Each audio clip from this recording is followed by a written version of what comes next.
Please join me in prayer.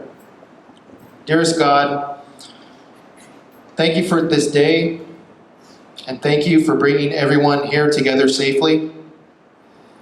It is because of your goodness that we gather in this place today. Lord, thank you for Steve. Thank you for Steve. Thank you for Steve's influence upon our lives. Thank you for Steve's impact upon my life. God, I ask a special blessing over Steve's family, especially his wife Tracy, his stepdaughter Briana, his grandsons Tommy and Fletcher, LeeAnn and Jeff, his sister and brother-in-law, and Linnea and Nolan, his niece and nephew. Be with them all, Lord. May your grace fall upon them today and always. Lord, I ask that you bless all those who knew and loved Steve too. Please comfort our grieving hearts and encourage us with compassion through these tough moments of grief. God, be with us all here today as we remember the life of Steve. As we honor Steve's life, help us to hold his memory close in our hearts and in our minds. Lord, help us to discover that there is comfort in sharing with friends and family during difficult times. May the words heard here today remind us of the wonderful moments we have shared with Steve. Lord, may your light shine throughout this celebration. God, may we always be reminded that you hold our days in your hands. I ask that you protect our families, our friends, and our co-workers. I pray for our nation, our service, and I ask that you bless our local and national leaders, our country, and the world. In your most holy name we pray. Amen. Please be seated.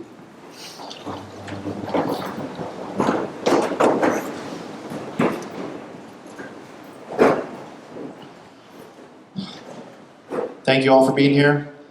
We're going to have some friends and family, co-workers of Steve's share some memories. And first we're going to hear from Steve's friend Gina. Gina?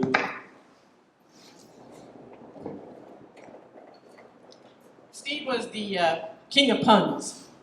I posted a while ago about a truck that crashed and a whole bunch of watermelons fell all over the road. He was the first to reply and he said, "Wow, that's one juicy story." I'm already missing his puns. I met Steve in high school. We were in band together. He played the trumpet and I played the clarinet. And there were two things that I really remembered about him about that time was, one was his crazy, zany, funny sense of humor that always kept us in stitches. And the second was more moving to me, and that was how he always stuck up for the little guy. He absolutely detested anyone being belittled or bullied or not included. He went out of his way to make sure that they were cared for and included in all the fun. And that really moved me. So as you go on in life, right, you graduate. I moved to New Jersey for 10 years, and when I came back, there was our first high school reunion, and that's where we met up again, and we picked up the friendship right where we left it without a beat. And as the years went on, it got deeper and deeper. And we enjoyed photography. That was our passion and our hobby together, which took us on a lot of great adventures. The most wonderful being when Tracy, Steve, and I went to Alberta, Canada. And we were absolutely determined to get our bucket list photo shots. And one of them was the sunrise coming up Lake Moraine. So Tracy, being wise, she stayed in bed because we had to get up at 3 in the morning and make our trek out there. And Steve had thought of everything, including a headlamp, which I totally forgot. So off we went. It's about a half-mile hike trek in. And about a quarter of the way, we came upon really steep, jagged rock steps. And he's just pouncing up them, and I'm standing at one of them because they're at my knees. And I'm trying to figure out how in the world I'm going to get up the step. And he turns around with his headlamp. He's like, "What are you doing?" I said, "Buddy, I don't know how I'm going to get up the step." I said, "You know what? Don't miss your shots. Get up there. Don't worry about me." And he goes, I said, "It might just take me a little time to figure this out." And he goes, "Oh, no, no." And he came down the steps. And he put out his hand. He goes, "Take my hand. I'll get you up." And he got me up every one of those difficult steps with time to spare. And we got our beautiful Lake Moraine shots. And that is one of his glorious Lake Moraine shots there. Steve's hand and mine, both figuratively and literally, was a precious gift to experience in life. And I know there are many here that feel the same. My faith says that love lives on. And the evidence of that truth is sitting right here in this room. We're here because we love Steve, and moreover, because he loved us.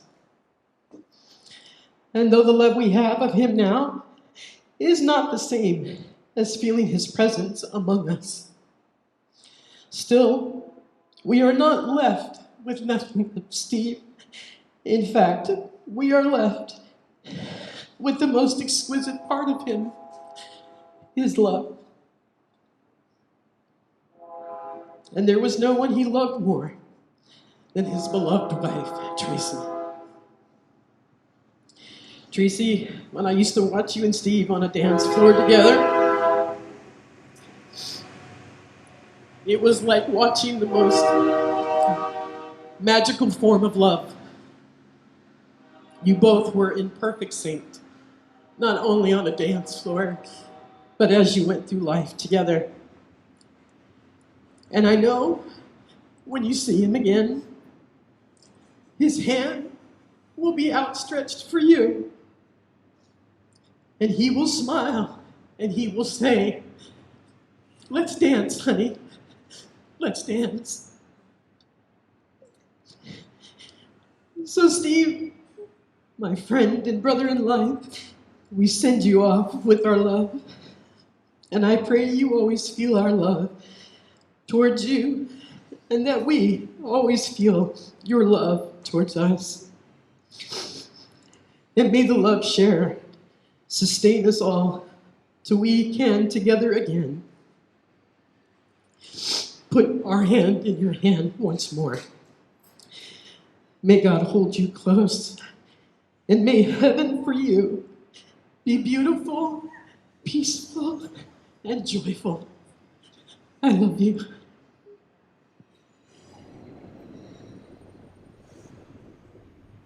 I really loved Steve's photography. He had a gift.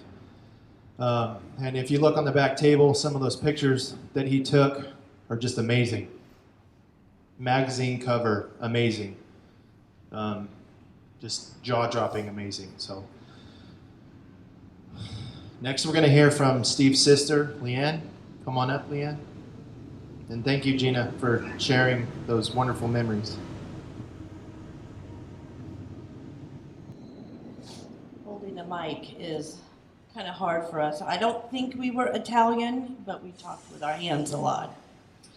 So, I had the honor, let the train go by. I had the honor of calling Steve my brother, and he's my only sibling. And Steve and I were very close growing up. Whether we were playing kick the can out in the road with the neighbor kids, or building a parachute fort in the backyard over the swing set, or even chucking kumquats at each other in the orange groves. We were always together. He was virtually my built-in best friend. He was my rock, my absolute rock. He's the one I could always count on to be there for me all through my life. On the highs and on the lows, he was always there. But I'm not the only one in this room that can call Steve a brother. There's dozens of men and women in this room who can easily, equally call Steve their brother. He spoke so fondly of his friends and his family and how much you all meant to him, because he loved deeply. He was a rock not only to me, but to everyone who knew him. Steve's gift of caring and genuine love for his family and his friends and his grandsons ran very deep, beyond normal. His patience and perseverance, his dedication to take the high road in all the situations is something I totally admired in my brother. We'd laugh a lot about a lot of things because he was very funny. But he always was able to be as professional and loving and caring. He was a natural teacher, so if he was sharing knowledge about his work or photography or motorcycles or German Shepherds, jokes and smiles came so easily for Steve. He had so many talents. His photography is just fabulous. His line dancing, he could cut a rug, big time, tear up that dance floor. You didn't know that about him, but he was something else. His better than Clark Griswold Christmas yard decorating. He and Tracy would light up Roseville. And of course, his passion for being a food connoisseur. I mean, we're all gonna miss his pictures on Facebook of all those hole-in-the-wall pizza places and his smoked brisket. But I truly believe that Steve's connection, his God-given gift was connection. Whether he connected with you through his wickedly funny sense of humor, or barbecue, or his love of dogs, or even through work, he had the gift of making you feel included, important, and very valued. He saw you. It was genuine. He saw you. And so many of you know here today know that he'd drop anything for you if you needed him. And he would be there in a heartbeat. He was the ultimate friend. He was the good guy. There were times when I'd see him online late at night when I have insomnia and he was online and we would text or chat for hours, and I could always count on Steve to counsel me on worldly advice about life or the challenge of parenting. And when I needed a good laugh and a good 5150 story, he always had one. He and I used to joke all the time with my dad that they were 5150 magnets, and they had a lot of stories to tell. I will forever miss his countless memes, his silly memes and jokes, his stories about Steve and Tracy working on their house, never-ending projects, and he would often say to me, "I'm just doing my best to channel Dad. I'm trying to remember what Dad would teach, what he taught me." He says, "I just want to make Dad proud," because that was so important to him. Now, Dad passed away a while ago, and I know for a fact, Steve, that you accomplished that 1,000%.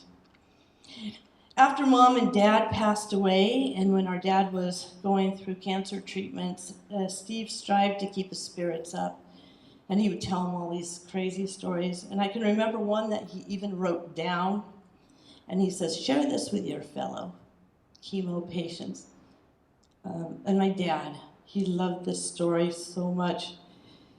Steve never minded being the center of his story, especially if it brought a heartfelt belly laugh or a chuckle. happy tears. He was all in for it. To hear Steve Bowman tell a story in his wit and style was to feel a wink from God. Now, since he allowed me to share this, I'm a little apprehensive, but if he's sitting on my shoulder, he'd say, do it, do it. So I am going to do it. It doesn't come across like Steve Bowman would tell the story. I can never give it the delivery it deserves, but it goes something like this. At work, an elderly couple from Europe was coming through his station or area, and he spotted something in the lady's medicine bag that needed further inquiry. Now, Steve pulled out what looked like some type of a glass pipe of some sort, and he was trying to ask about this pipe, this object. And it became abundantly clear to Steve very quickly that there was a language barrier, too great to continue. So in true Bowman fashion, he resorted to the international language of charades. He respectfully and gently tried to imply that this was a type of pipe of some sort, and he held the object to his mouth, pretending to smoke it.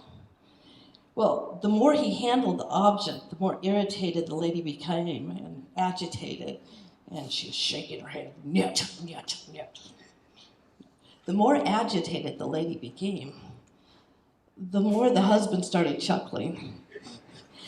And it grew into like a belly laugh, because Steve quickly learned that when it was his time, the husband's time for his turn at charades, Steve quickly learned that the object he was trying to smoke was not a pipe indeed, but rather a glass applicator to use to apply hemorrhoid cream.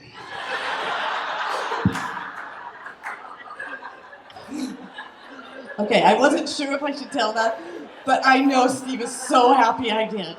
Okay, my dad got a lot of mileage out of that joke. I even shared with my teachers that joke. Steve was the most incredible brother, son, husband, stepfather, grandfather, and uncle. He was a rock to absolutely everyone who knew him. And as I close, I have to share this because this is so important to me. Because I truly believe in faith, in God, that He's there with my parents, but I believe in signs. And if you look for signs, you will find signs. Remember how I told you that Steve had this remarkable connection with our dad? Super close. A lot of respect mutually. And from this day on, I will forever think of both Steve and my father when the clock strikes 11:11. Because you see, Steve was born on the 11th of January. He left this world to meet Jesus and our parents on the 11th of July, which happened to be my father's birthday. And my father also passed on the 11th of August when he went to heaven. So two of the four most amazing men in my life came into this world on the 11th and passed on the 11th. And what are the odds of that?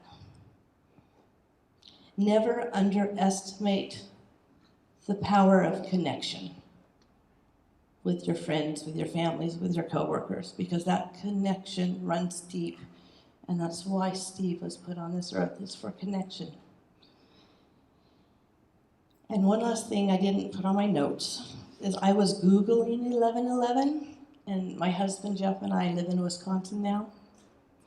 There's a town called Fond du Lac,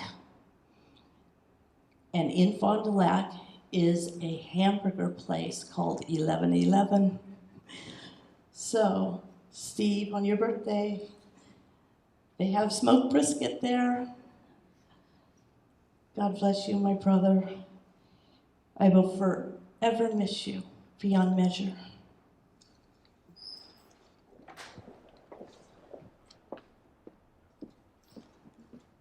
Thank you, LeeAnn. What a guy. What a guy. Next, we're going to hear from Briana, Steve's stepdaughter. Hi, I'm Briana. I'm the daughter. I am not the storyteller or the public speaker. Any of the other people are, so I will be brief. And apparently start crying immediately. Very embarrassing, I'm sorry. So, there's a lot of people that don't have the fortune to have even one dad. And I got two very amazing dads. I can't even see my thing. This is so embarrassing.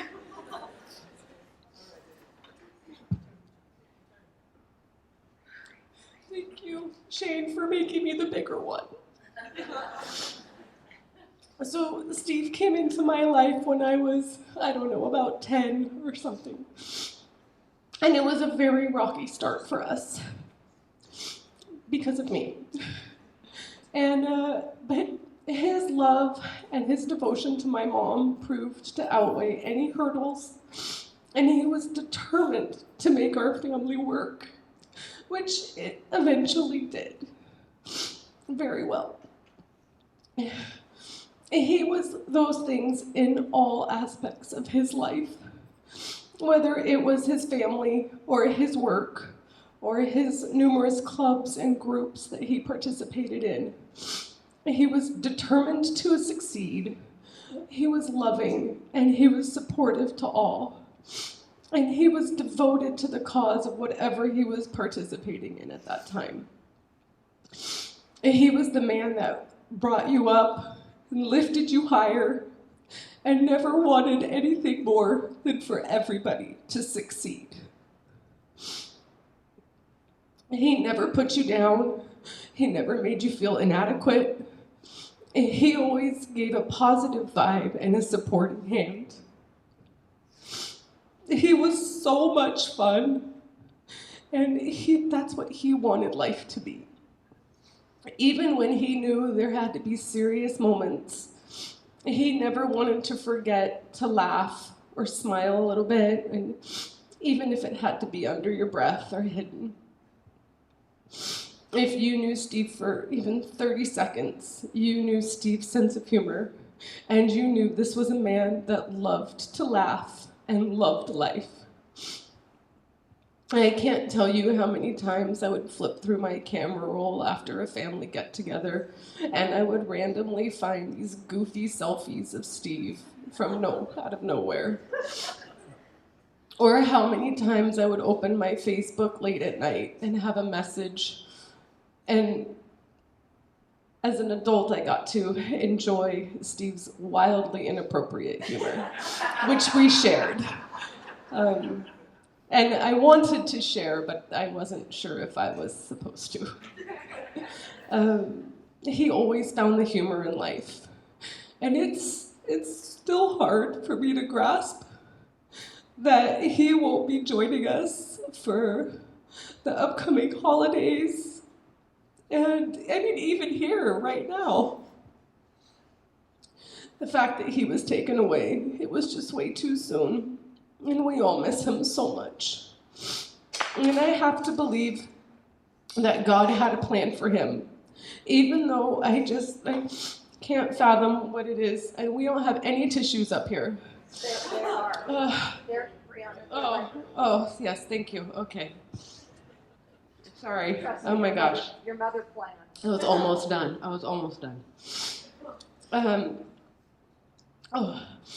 So I can only believe that, I hold solace in the fact that he is joined in heaven with his mom and with his dad, whom he loved so much.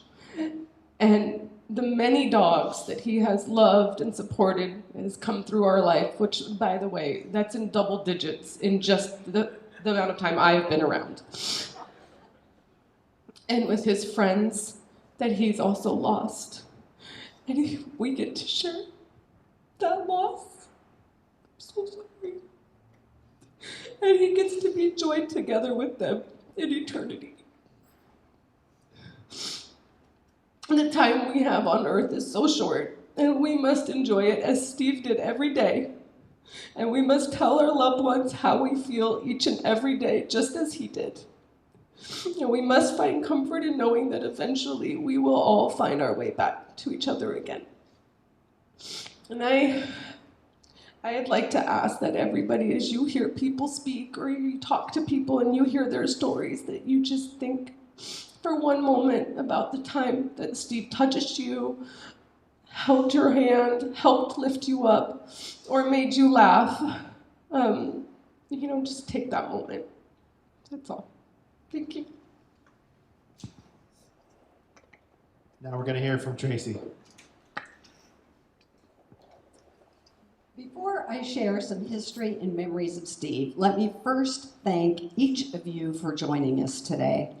And thank you, too, for the stories and the memories that you've shared with me and through Facebook. It has been so nice to hear that you all saw the same things that I saw, the good qualities, the quirks, the crazy sense of humor. I've been amazed in the amount of time that has passed, how many people have been touched by him, and how many have offered support and help, not only from people and friends and officers that I've already met and know, but from those that I've never even met. I've heard of a lot of you, though, so if you think that those stories are getting passed quietly, Steve told me a lot of those. Part of a person's reputation comes from the people that you surround yourself with, your tribe. Steve's tribe. You are an incredible group. A special thank you goes out to Gina Henderson, who you heard from, Steve's longtime friend, without whom today's celebration simply wouldn't have been the same. So now, the rest of the story. As Briana mentioned, in 1990, I was newly single.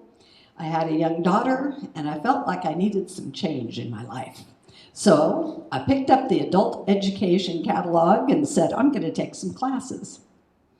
Well, I signed up for a very eclectic group of classes, but it was the country dance class that led me to the best change that I could ever have asked for. Steve had a zest for life. He didn't save it for when he retired. He lived it every single day. He managed to always find something new to be enthusiastic about and built long-standing friendships along the way. Even when his passion for the latest thing passed, the friendships remained. His Chevy Impala SS and the Region of Doom car club, his Piaggio MP3 scooters, and I know many of you had discussions, is it a scooter, is it a motorcycle? And he would puff up and, it's a manly ride, no matter what you said. And a whole group of scooter riders that went along with that. And his Moto Guzzi motorcycle, which he and I both love, and a whole group of new riders to be friends with. The One Up Me online challenges. Some of you he has sucked into that group as well. And it's another group of friends to interact with on a daily basis. Toastmasters, a whole new world of friendly and supportive people who are working on self-improvement as speakers and leaders, and Steve was working on that too. Our neighbors. We have a great neighborhood where we actually know each other and get together and we care about each other, and they're here today. Even people on our Italy vacation tour bus, right? I got to know some of the people, but by the second day, Steve had already met everybody on the bus. He knew who all their kids were. He had their contact information, and he relayed all of this to me, and up until his death, he was still in communication with these people. He would keep going, oh, well, you remember so-and-so. They sat 2 rows behind us on the back, and we on the bus, and they have the daughter that does da-da-da. Well, they're doing this. So those friendships have always meant so much to Steve. He loved to get to know new people. Whether it was my class reunion or standing in line at Lowe's, he may not know you, but it didn't matter. He was always up for a chat. We both liked something new, something different, something a little quirky, interesting style, design. But Steve could always dial it up just one more notch. It showed up in his knives, his watches, his shoes, his shirts, challenge coins, even kayaks. We don't have regular kayaks. No, ours are foldable and fit in the trunk of our car. Because that's a quirky thing, so we've got to have that. Decorating at Halloween and Christmas was really fun and creative. We had ghosts that flew from the shrubs to the roofline, and he dressed up a go-kart as a ghost, packaged up a bunch of little treats, and then he whirred around the neighborhood handing out snack bags to everybody. The kids were a little concerned, but the parents absolutely loved it and raced out to take pictures with it.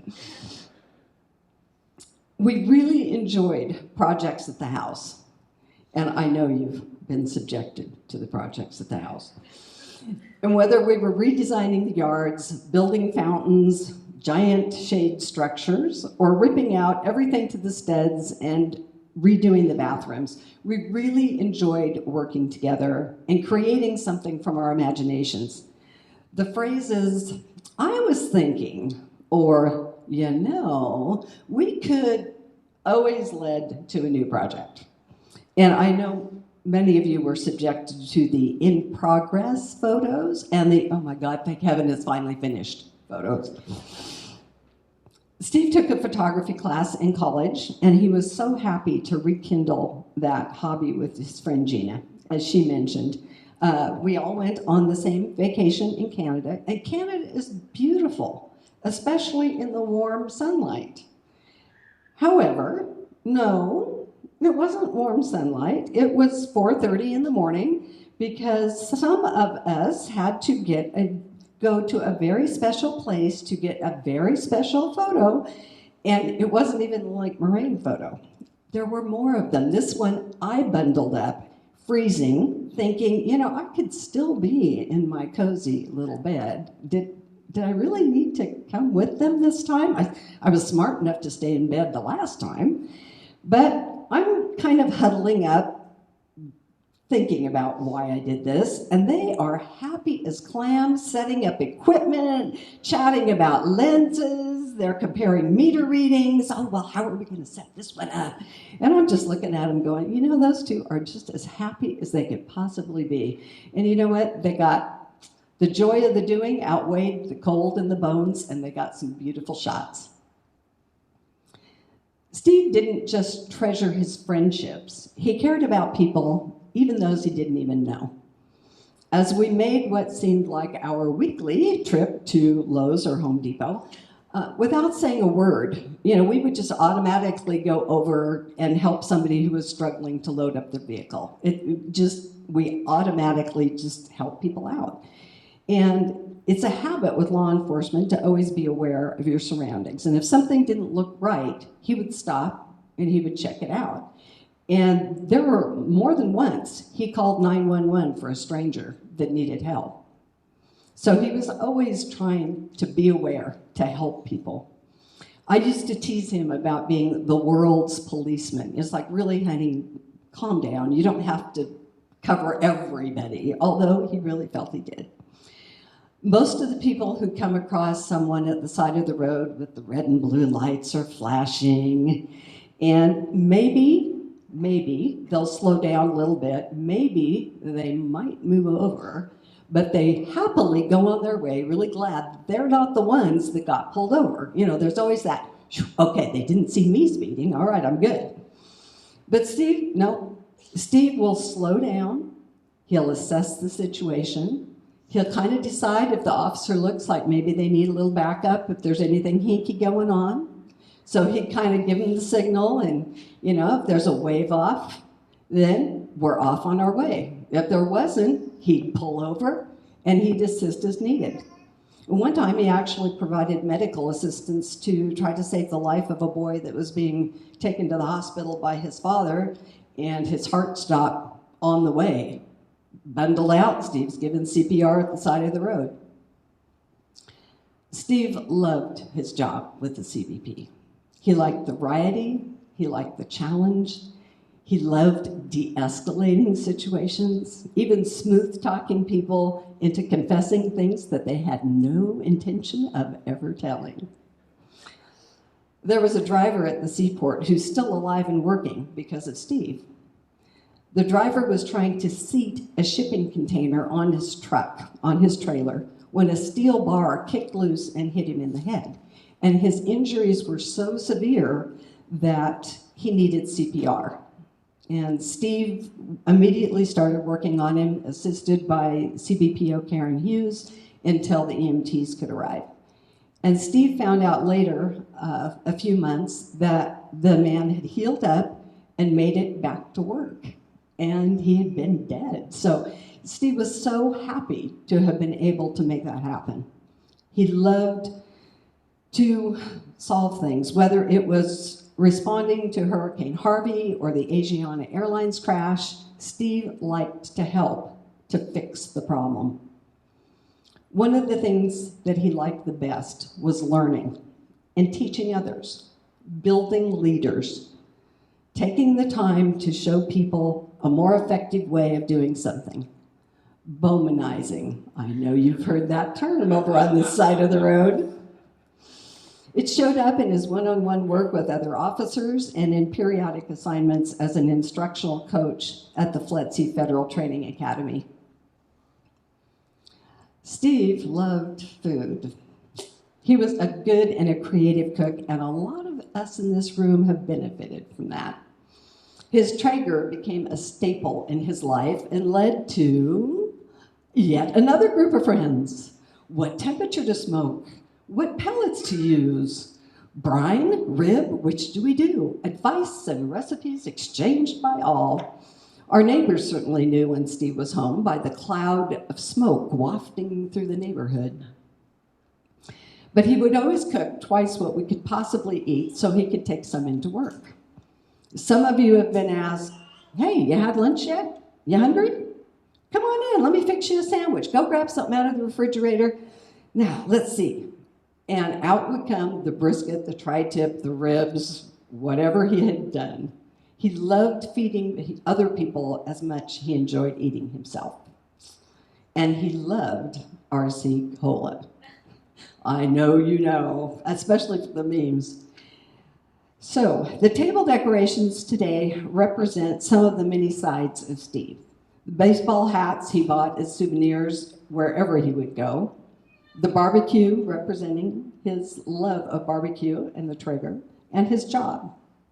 You are welcome to take any of the decorations on the table home with you if you like. Steve was a special person that held a spot in our hearts that no one else could ever fill. Shot glasses have been provided on your table, and if you would like to distribute those now, there have been 2 cans of RC Cola delivered to you. If you would like to join us,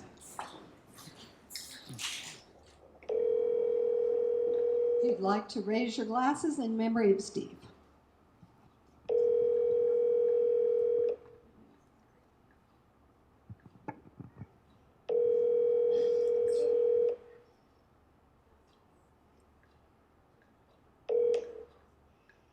Hi, and thanks for calling.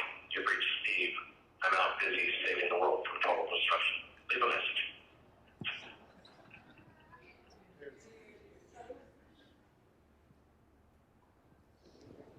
Bobby Woods. So as many of you know, Steve and I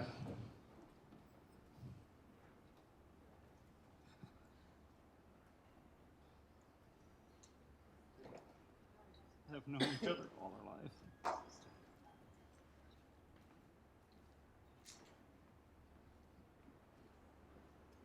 Our parents met around 64, 65 at the Forest Service. So we've been all around When I retired from the Air Force, Steve gave me a call while I'd finished the TAPS class, transition assistance for those of non-military. The story kind of goes like this. Steve calls up, "Hey, I hear you're retiring from your mom and dad." And I said, "Yeah, why, what's up?" "Have you ever considered U.S. Customs?" "You mean those people that check passports all day?" No. Of course, he does that Bowman laugh. And he says, "You don't really understand what we do you? Other than check passports all day? No." So he goes on into it. I'm intrigued. Go on and apply. About 2012, I go through the academy, graduate in 2013. Steve, my wife, and my dad go out there to graduation, and then I join Steve at SFO. And we actually were roommates the whole time I was at SFO. And like many of the stories go, Steve was always there, whether at home at the apartment or at work. Get drafted for overtime. "Hey, have you had a chance to eat yet? Come on." You walk into his office and it was like walking into a mini 7-Eleven. He had the fridge with sodas, chips, candy, whatever you needed, and he made sure you were going to make it through your shift. You had a passenger that might get irritating or something and you needed a supervisor, go talk to Steve. "Hey, I need you." He'd look at you. "Did they need to be Bowmanized?" "Well, I need your help." "Okay, I'll be there." Steve was always there for everybody. Whether it was making sure you ate or helping a friend build a deck on his RDOs, on his days off, he loved helping people. One of his many things, as was mentioned, was food. We would always go out. I'd come from work. He'd be changed already. "Did you eat yet?" "No, I just walked in the door." "Come on." And he would find the hole-in-the-wall pizza place or something like that. And one of his favorite Bowmanisms. Hot food comes out, and of course you're hungry. You take a bite and burn your mouth, and he'd look at you, make sure you were okay, and with that Bowman grin, "Did you learn anything?" And you want to curse him out, but you're just too busy laughing and trying to cool your mouth off. But I got him back, and Tracy can attest to this. I love Korean food. My wife is Korean. They have these little banana chips that look like white cheddar Cheetos. I was sitting at the apartment eating those. Steve comes up, "Can I have one?" "Of course." Like a brother to me. Takes a big handful and pops them in his mouth. You would have thought I robbed him of some guilty pleasure. I think he was expecting white cheddar Cheetos. The look on his face when he realized they were these banana chips. That was probably in early summer. That Christmas, he did not forget. I ended up getting a bottle of banana schnapps as a gift, as a joke. That was Steve.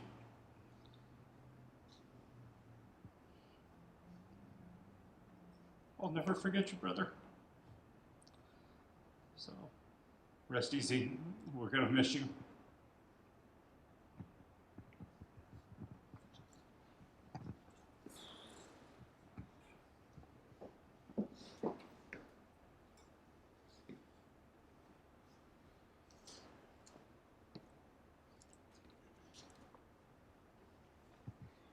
Thank you, Bobby. Now we have Assistant Port Director Hutton to say a few words. So before I start, you know that train that went through here earlier, right? That was Steve. Making sure the horn was blowing as people were talking. That was totally Steve. Steve was one of the first people that I met when I arrived in San Francisco. I came on a house hunting trip and he walked right up to me, introduced himself, and what I thought was a 5-minute conversation, 30 minutes later, said, "Well, I gotta go." he had that way of engaging people, and I'm going to regret doing this, but Steve, this is for you. So I flew in yesterday from Washington, D.C., and I know that Steve is up there looking at us right now with all his new friends in heaven, and he's looking at him and saying, I bet his arms are tired. And as everyone would groan, he would continue with 5 more jokes, each one more inappropriate than the next, and you'd have to tell him to stop. But he just had that way of making a connection with you. But he truly was a Renaissance man, whether it was redoing his backyard for the umpteenth time, going to the 5th Lowe's to make sure he got the exact red color that you wanted for your outdoor shade structure, sharing pictures, to his cooking. I remember he brought in his famous brisket and offered me some, and I said, Steve, I'm sorry, I don't eat red meat. And he says, are you sure? Because it slapped your mama good. I said, Steve, look, please. The next day, he brought in homemade salsa because he said, I know you don't eat red meat, but you can't not eat salsa.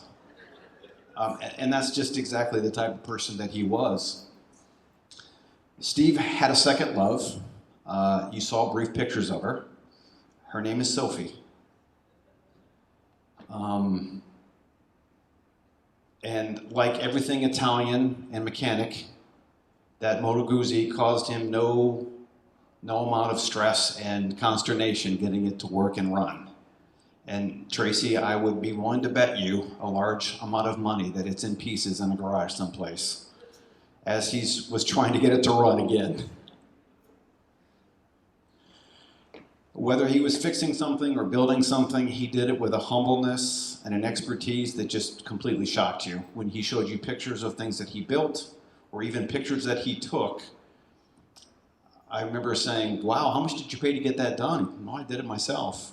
And he would be willing to say, well, if you want something like that, I'll come to your backyard and build one for you too. Which I had to tell him, well, I live in a 520 square foot apartment in San Francisco, so we're not building any outdoor structure. But Steve, he was very introspective as well. And during Bruce Eckhoff's eulogy, he said something about him, and he said that Bruce never let his authority outspeak his character. And for those of you who don't know, our senior leadership was here, and EAC Corey Huffman heard that, and it resonated with him. And he started using it at leadership conferences, that very phrase. And he reached out and he wanted to thank Steve personally and let him know that what he said had a profound impact on him. So Tracy, those words are going to continue out CBP, the agency that he loves so much. And while there's no words that anyone can say to make you feel better, I would like to share something with you that someone passed on to me many years ago. God is like us, he picks the prettiest flowers first. Area Port Director Murley. Certainly a hard act to follow. Thank you, Mr. Hutton. And thank you, Tracy, for the opportunity to get up here and say a few words. Closer? Yep. Is that better? Okay. But thank you, Tracy, for the opportunity to get up here and say a few words. I didn't know Steve as well as most of the people in this room. I've only had the opportunity to get to know him in the last year and a half. He came down to the Custom House to make use of his photographic skills in trying to get some public media things out on the good work that CBP does. But in that year and a half, I really got to enjoy his sense of humor, his dedication, his engagement, and everything that he took on. He took on very seriously, but he always took it on with a great sense of humor, which is really appreciated in our jobs. The one story that comes to mind is not nearly as saucy as the ones that I've been hearing, but to me it spoke a lot to his character. And as most of you probably know, he had a car that he really loved. It was, I don't know the make of it, but he kept it spotless, shiny wheels and everything. He parked it outside on the street below the window of his office in the Custom House in downtown. One day, I was walking back to my office, and Steve rounds the corner, and he's got this look like he'd seen a ghost. And I may be wrong in the exact wording, but he said something to me as he passed to go down the stairs to the effect of, "They killed my car." I was clueless at that point, but so he went down the stairs. I went to my window, looked out, and right in front of his car there was a FedEx truck at an angle, and basically the whole front end of Steve's car was sitting on the ground. Apparently the truck had hit his car. So I thought, well, I better go down and see if he needs any help. There was a very agitated young driver walking around with his cell phone, probably terrified that he was going to lose his job. By the time I got down there and I walked around the corner, Steve was giving him some fatherly advice in a very calm voice about the mistake that he made in rounding that corner. I didn't know that, but apparently Steve had driven a bobtail truck at some point in the previous life. But you could see the look of relief on that young man's face. He was still obviously upset that he had made this big mistake. But Steve was not chewing him out. He was not threatening him, anything like that. To me, that says a lot about a person's character, because a lot of us, I think, if something like that happens, something that you really value to that extent, you very likely would be raising your voice, probably saying some not very nice things, probably making the poor guy feel worse than he already did. But that wasn't Steve.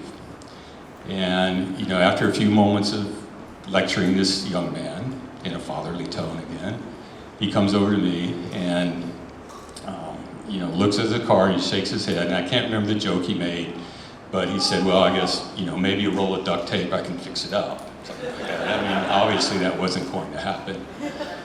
But anyway, like I mentioned, our jobs in CBPO is very serious work, and day in and day out, we deal with a lot of situations that aren't pleasant to deal with, a lot of adversarial sort of interactions with other people. And one thing I've learned in all my years, and I've been around a long time, is that a sense of humor is critical to keeping focus not only on what we do, but also keeping it real and not taking things too terribly seriously. Steve understood that. And it's a rare quality in law enforcement. It really is. And it needs to be recognized that it is an important trait to have as a law enforcement officer.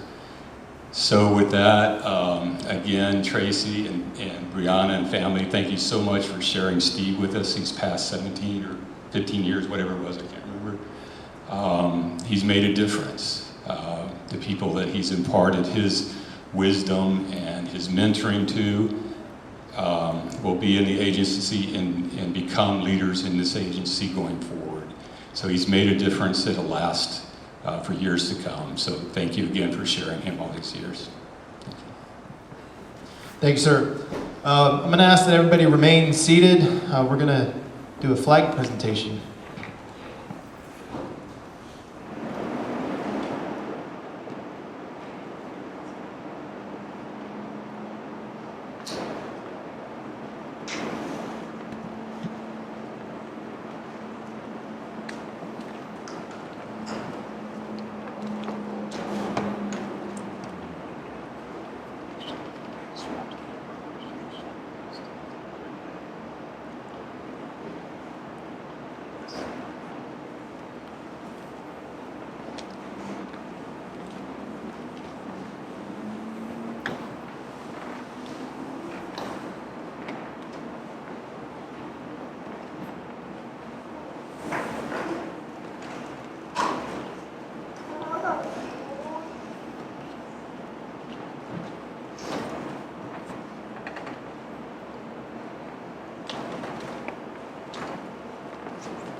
All uniform personnel, attend, Hutton, present, arms.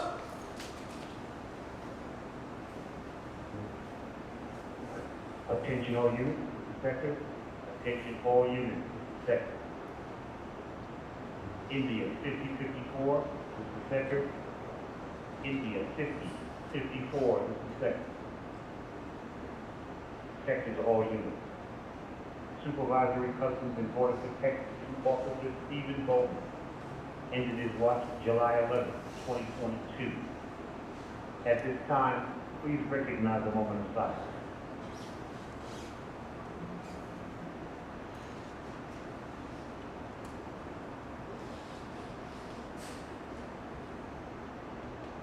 Attention all units, attention all units. Supervisory Customs and Border Protection Officer Stephen W. Bowman. India 5054 is now 10-7. We'll take it from here, sir. Rest easy, sector's clear.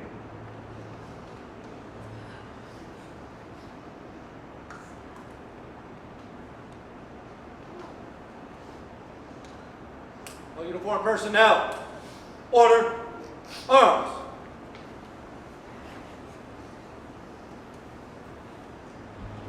You may be seated.